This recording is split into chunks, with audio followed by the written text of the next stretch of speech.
Sadiq Khan, the mayor of London, has repeatedly told the world that the capital is one of the safest major cities on Earth, safer than New York, Los Angeles, Chicago, and most big European cities. But new data paints a very different picture for everyday shoppers walking into stores across the city.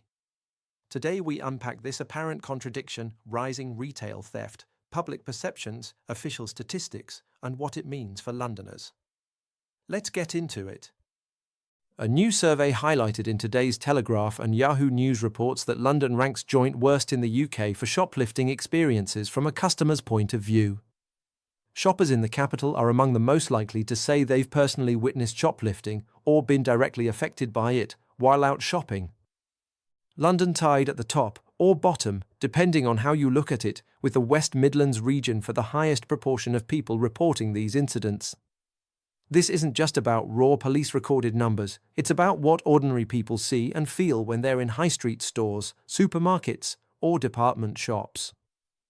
Almost a third of Londoners, according to related recent polling, have also witnessed violence or abuse while shopping, incidents often linked to theft attempts. Retail staff describe repeat offenders hitting the same stores day after day, sometimes becoming aggressive when challenged. One store manager quoted in coverage said repeated shoplifting means I never have a day off from dealing with the fallout. This comes amid a broader UK shoplifting wave. Nationally, offences hit record or near-record levels in recent years, driven partly by cost of living pressures, organised gangs targeting high-value goods like cosmetics, alcohol, and even white goods, and challenges in policing low-level theft. But London stands out as particularly acute in terms of visibility and customer impact. Contrast that reality with what the mayor has been saying.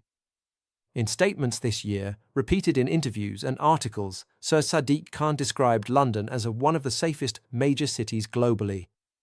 He specifically claimed it is more than 2.5 times safer than New York, 5 times safer than Los Angeles, 12 times safer than Chicago. He's gone further, asserting London is far safer than any major European city and every single city in the United States. These remarks often focus on violent crime metrics like homicides, which have indeed trended downward in recent periods compared with peaks, or overall comparisons using certain crime dashboards. Khan and supporters point to successes, targeted operations against knife crime, investments in community policing, and data showing falls in some categories.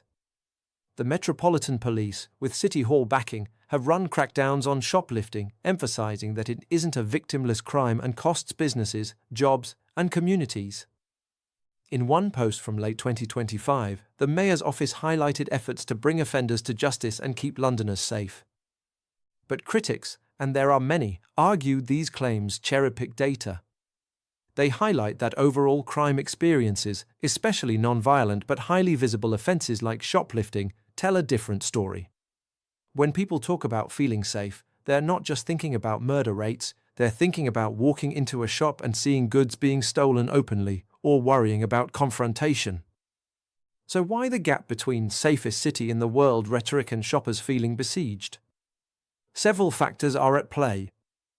First, scale. London has far more shops, footfall, and retail outlets than almost anywhere else in the UK. Khan himself has previously noted that the capital's huge number of stores partly explains higher raw theft figures compared with smaller regions. Second, the cost of living crisis. Many analysts, including some police and government reports, link surges in shoplifting to economic hardship, people stealing essentials, or opportunism when security feels lax. Third, enforcement challenges. Retailers complain that police often don't attend low-value theft calls, and prosecutions for minor shoplifting can be deprioritized. Some stores have resorted to drastic measures, locking up everyday items, hiring extra security, or even closing early. There's also the organized element, gangs targeting luxury or resaleable goods, which turns petty theft into something more professional and harder to stop. Critics in outlets like The Spectator and others accuse the mayor of downplaying everyday crime to protect the city's image, especially for tourism and investment.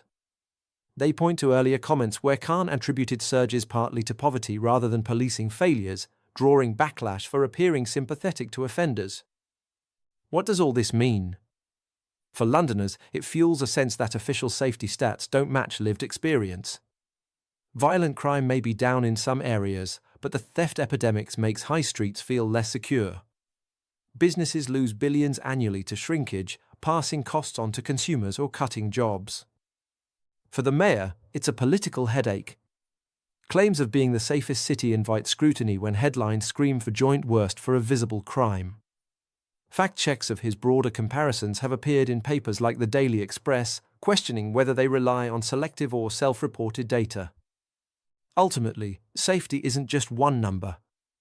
Homicide rates matter enormously, but so do the small, repeated indignities that erode trust in public spaces. As one recent piece put it, London may be safer than some global hotspots on paper, but when you're in a shop watching someone walk out with unpaid goods and staff feel powerless, that safest city message rings hollow for many. Thanks for listening. What do you think? Does the data match your experience in London? Drop your thoughts below.